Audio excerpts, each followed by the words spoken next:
So, the session is about effective enrollment strategies. And when you look at any ID system, enrollment is the starting point, right? That's the way you actually engage with the resident, inviting the resident to enroll using the demographic biometric data, right? And then that data is uploaded onto the server and ID is generated. What that means to all of us is we need to make sure that if the enrollment is effective enough, that would result in a quality and trusted ID, which would always work, most likely. So what it means by an effective enrollment strategy, what that effective is all about. What is that? We don't know, right? So I'm here to introduce our eminent panelists. They are the experts in the field. So let's find out what it means by being effective in enrolling people to issue them a fantastic trusted ID. So let me start with a quick introduction for the panelists. I think they will introduce themselves. Start with it. Okay, my name is Arnd Langguth. I'm the CEO of BioRugged. I've been involved in mass enrollment projects in many countries over in the world, starting with UID and many countries in Africa. Jayminkumar, I look after the international business for Mantra. We are the manufacturers for the biometric devices, and we collaborate with various partners for enrollment kits and mass enrollments. Thank you. Good afternoon, everyone. I'm Ujjwal. I take care of global pre-sales for Laxton. And I've been involved in biometrics and identity programs for government and enterprise customers over the several years. And I can vouch for enrollment being the key enabler for a successful ID project and all such projects that use biometrics. So pleasure to be part of the panel. Hello, Richard Bechalany. I work for HID Global, previously Crossmatch. I've been with Crossmatch now for 8 years, and now HID Global. I do sales for Middle East and Africa, and we focus mostly on biometric enrollment as part of my job with HID Global. And pleasure. Ladies and gentlemen, I'm Dave Gerulski. I'm with Integrated Biometrics. Remember that name, IB. And we have supplied some of the largest enrollments for national ID programs in the Africa recently. So happy to be here today with such a great group of guys. Thank you. Fantastic. So these are the experts. So what we'll do here, gentlemen, is we will do about 20 minutes of discussion and then open it up for Q&A. Okay, so please write down your questions so that you don't forget them. Okay, so let's get kick-started. So let's say when you talk about effective enrollment, there are a lot of parameters that might come into an enrollment itself. I just want to let you know that it could be as simple as somebody not willing to enroll. As simple as that, right? So how do you really motivate the person to come to registration center and enroll? So Arnd was talking about Aadhaar, for example. So, I couldn't persuade my father to go and enroll for Aadhaar because he said that I already have IDs, multiple IDs. I will not come because you're giving me one ID, but I have got 10 with me. Why should I come and enroll? As simple as that. Okay. So what I'm going to do, gentlemen, is I'm just going to open up a question so anybody could pitch in. Others could add in value, and then we'll go to the next one. Okay. So, we'll start with the size of the country, the demographic of the country, right? People living in all kinds of corners of the country. So, in terms of the enrollment, look at the spread of the country, right? What can we talk about? How do we really effectively enroll people spread across the country, given various demographics? I think it's a very interesting question, and in fact, the first step. When we have a new ID program and we go to a country with a fresh mind and a clean slate. So we discuss with the stakeholders there, what is exactly their strategy to build an ID. And of course, it depends largely on the country context. What are they trying to achieve with the ID and how do they want to issue the ID? So based on that, what is the complexity in terms of geography? What is the complexity in terms of terrain? What is the state of the infrastructure they have, internet or connectivity, or even the power situation? So, and of course, the population and the demographics play a big role. So it's always a consulting kind of discussion that we have. It's of course the local people involved in the project. They are the ones who are doing the advising. We are just asking questions, hopefully the right ones, to decide, how many enrollment devices they need, how many, the areas they need to cover. So that's the typical approach that we take. To what Ujjwal said, I completely agree. It's the geography, the infrastructure. I think based on the same, the type of hardware will get selected. Whether it will be a low kit or it's going to be a fully integrated enrollment kit, it can be even a self-enrollment kiosk. So it can be a handheld biometric terminal. So I completely agree. Like, it's a consulting job. Like, we need to understand each and every country in detail, and accordingly we can decide like what kind of hardware is to be selected for the given country. I just would like to add one aspect. The key of planning your enrollment strategy is how much time do you have. If you have, let's say, half a year to enroll your whole population, you will need a lot more effort. If you have a year, you can plan differently. As a rule of thumb, and I think UID planned higher than that, but I would say you can enroll 60 people a day on an enrollment station if you don't take too much demographics. If every time the operator has to type the first 3 pages of the phone book, it holds up the process. Biometrics, the vendor manufacturers will agree, taking the biometrics is a relatively simple process nowadays. So how much time do you have? And then the 60 per day is a good rule of thumb. And then you see that how is your population spread? You start in the big cities and put, let's say, permanent offices there. You reach a lot of people already. Just want to add a few more perspectives. Okay, so let's say that. As you said, rightly said, that there are various ways you involve the local population because they know the best in terms of demographic of that region, for example. You involve the local population, you train them, you bring in value into the system, and then you start enrollment. Okay, that's something that's a hard part. It's okay, it's something that has been tried and tested. Now look at what can we talk about strategies for effective and quality enrollment. When we say about quality enrollment, what can we talk about? It could be biometrics, it could be data that is fed into. So quality of data that is fed into an enrollment system, what can we talk about that? So basically, I think the best, when it comes to biometric, usually people should go to multi-modalities, basically fingerprint, iris and face, to really have the inclusion topic really covered, because and of course us and others, we try to cover as much as fingerprints as possible. So basically people with dry fingers or wet fingers or damaged fingers, we as much as possible try to include them basically. However, face is really needed in other areas as well. So you have to have multimodal in every situation. That's my 2 cents here.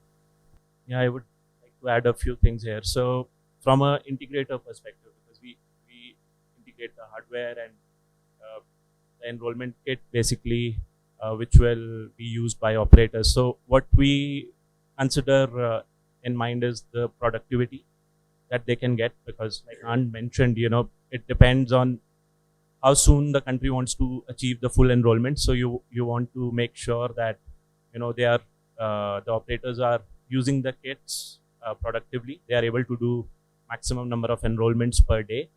So that is by design that we try to introduce, making sure the enrollment kit itself is fully integrated, easy to use.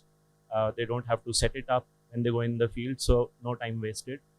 And again, when we integrated biometric components, they are all of the highest quality.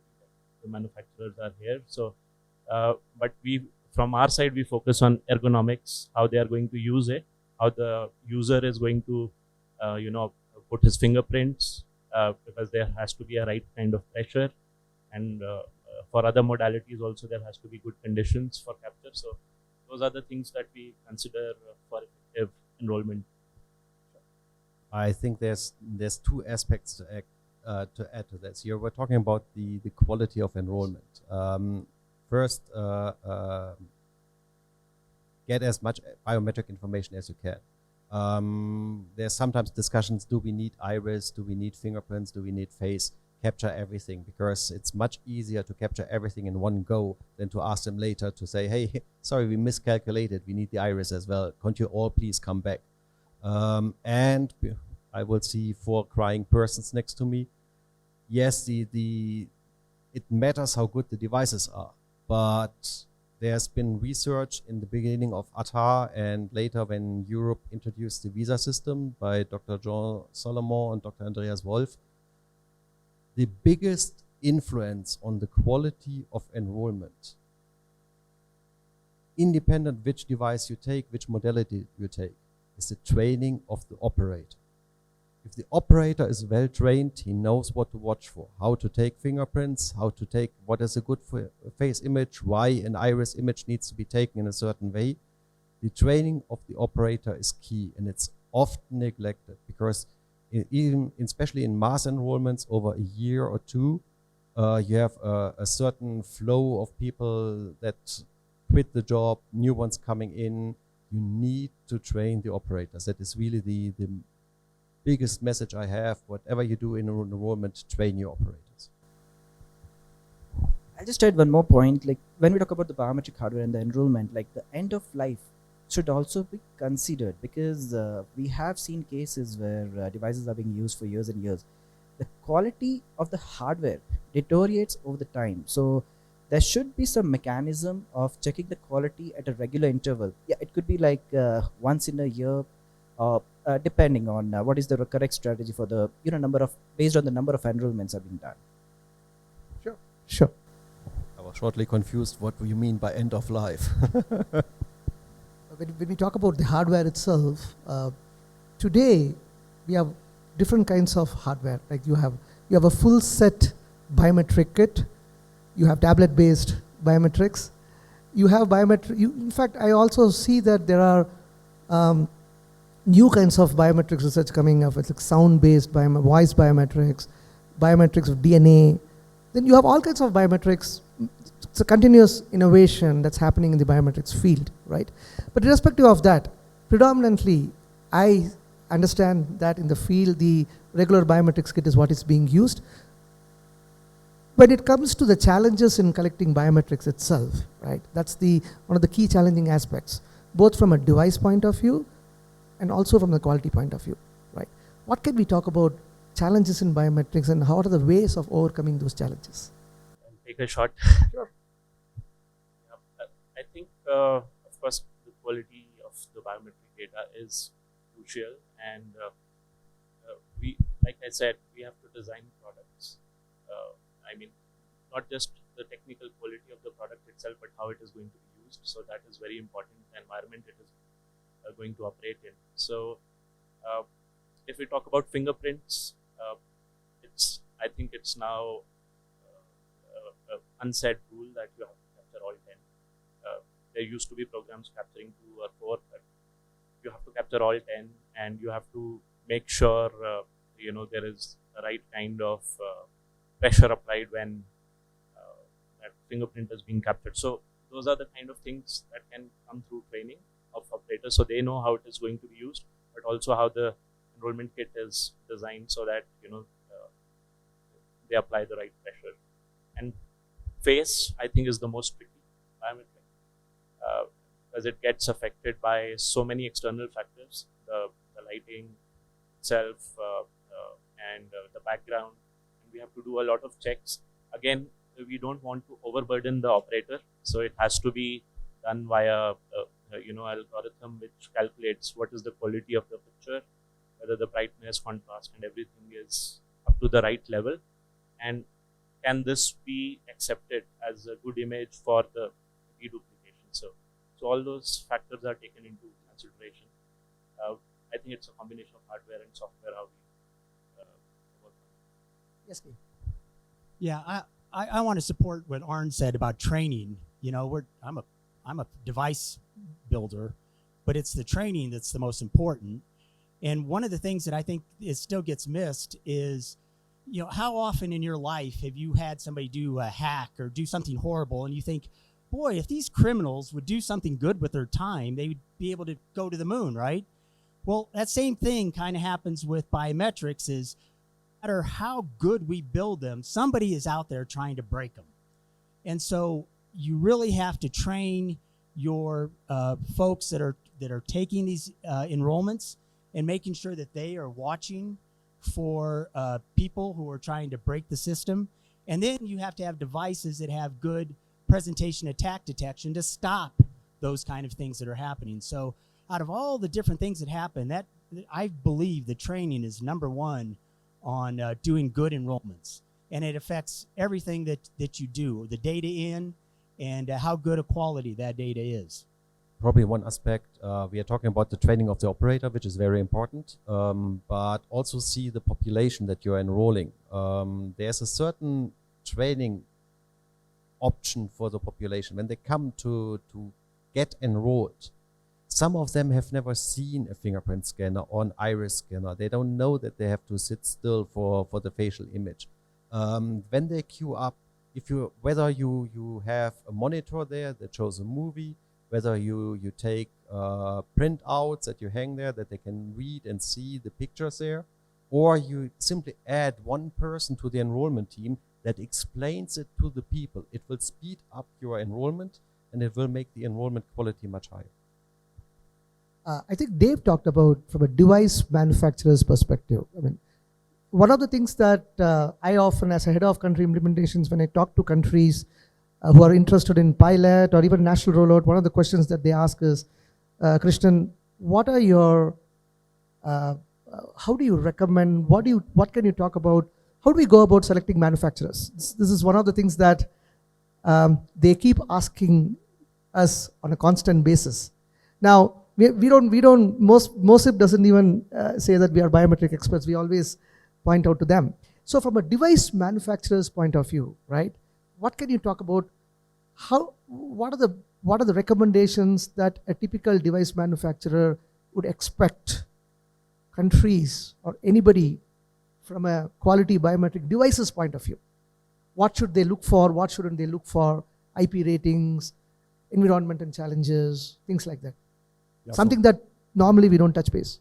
Yeah, so basically one important aspect is, again, to capture any type of fingerprint, hard fingerprints, wet, dry.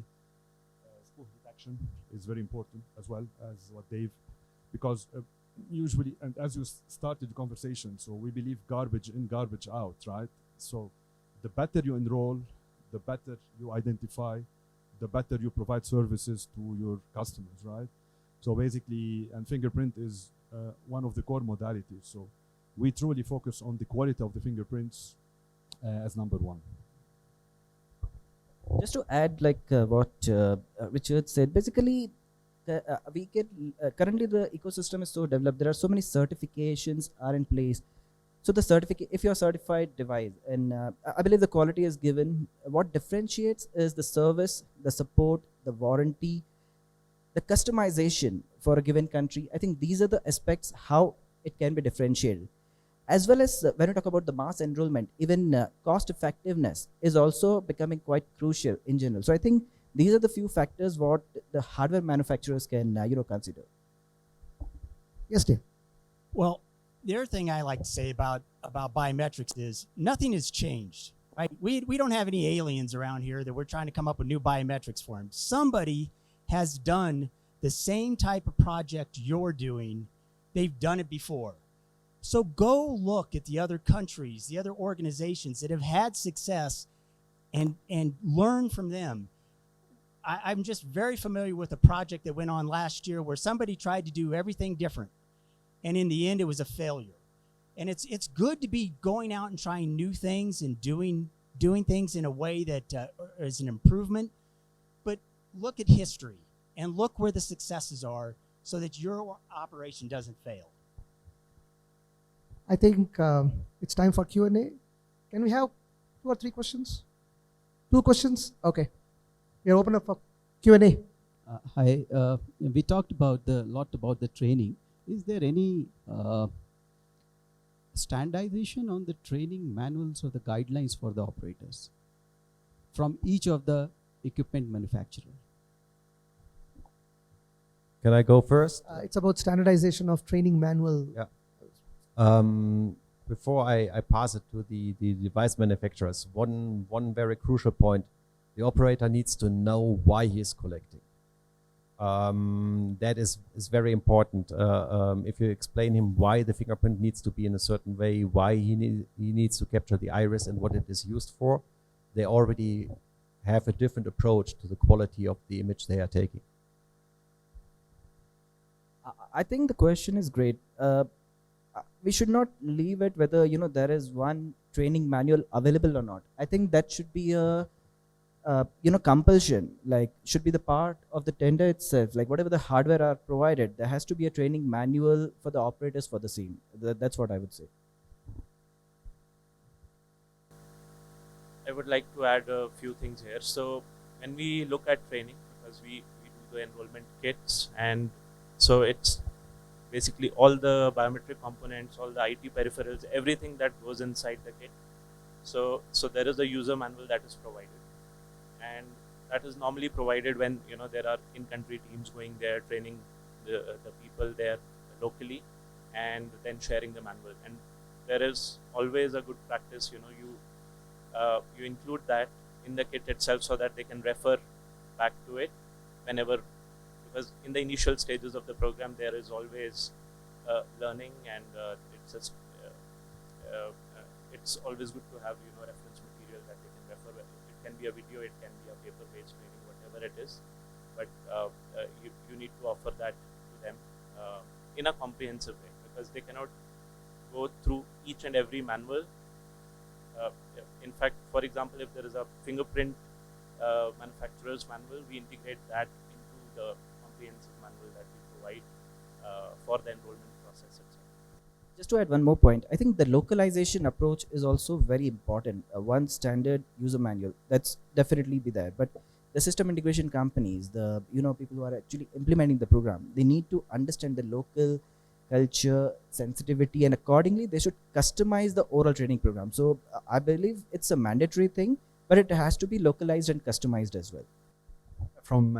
So basically, I think the training thing is more of you guys as the kit supplier. But when it comes to fingerprint, usually fingerprint these days, I mean, they don't require much training. There's automatic capture.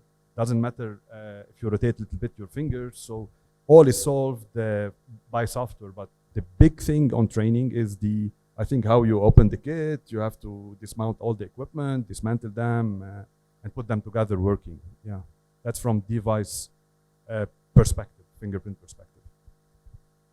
Any other question? Thank you, Enoch from Ethiopia. Thank you all for your important contributions. So let me add just a quick point on training. So from the last point by Richard, so it is really about how the officers manage the kits. So that determines, so you manufacturers say the design life of the kit is 2 years, 3 years, 5 years, etc. But when it comes to the hands of the operators, the design life could be 2 months, 3 months, or 3 days. So it's really about those components of the devices that are loose, that need to be moved in and out of the kit, and how are these people trained on these kits. So that's really very important, that we need to really train them so that they really take a good care of it. There are other aspects involved as well. Why are they registering? So I think, was it Arnd or someone mentioned this? So the officer needs to be there on purpose to register. So if they are not there for that purpose, then they don't care about the kit, meaning second day the kit will be damaged. So that's one thing. But the other thing I want to add here is manufacturers, you always say, so we have tried this kit in this and that countries, in Africa, South America, etc. Trust us, this works. That's good. And I think, sorry, David, was it? You mentioned that we need to learn from experiences elsewhere because someone has done it somewhere. Yes, that's very good. We ourselves take a good lesson from our colleagues in Africa and elsewhere. We have learned a good deal of lessons from Philippines, Morocco, India, the dictionary, and everyone. But at the end of the day, Ethiopia is always a different implementation, and the next country will always be a different implementation. You can coin your experiences from several other countries to come up with a best design that works. Yes, perhaps that could be 50%, 60%, 70% of the equation. But what matters is that remaining 30% or even 5%. So we implementing countries know our people, know how do they engage with the registration kits. So it's always good for you to have the space to learn from us so that you customize your products so that that works best in the respective countries as well. So I think there needs to be a space for learning, both from on the side of manufacturers, but for us, for implementers as well. So as you rightly said, it's not new. It has been tested in millions, hundreds of millions of people in India or elsewhere. So we can learn from that and add on that our particularities in Ethiopia, because people always are different and implementations are always different. If I'm allowed to add one more thing on the design life of kits. So especially in Africa and sub-Saharan Africa. So we don't buy these kits easily. We had to look for the money for so long, and it takes us to secure the fund so long. If you take the case of Ethiopia, we have been in this business for almost 2 years. Krish, you know that. So we have been operating with only 400 registration kits, close to 400 registration kits. But we wanted to scale to thousands of kits for the last 2 years. We were not able to get the funds. So when we managed to get the funds, we want to make sure that the kits that we buy from that little amount of resource needs to last throughout the project life. So yes, design life is limited, and with time depreciation happens, but especially for African countries, this needs to be incorporated in the design of the instruments itself, that the longevity of the devices, at least throughout the design life, at least throughout the implementation period. It's too much? Okay. A lot of things to say. Anyways, thank you. Very thank good, you so much. Henok. That was Henok from the National ID program of Ethiopia. I think we have come to the end of the session. Thank you, gentlemen, for being here. Can we have a round of applause for them? Thank you for Thank you for having us.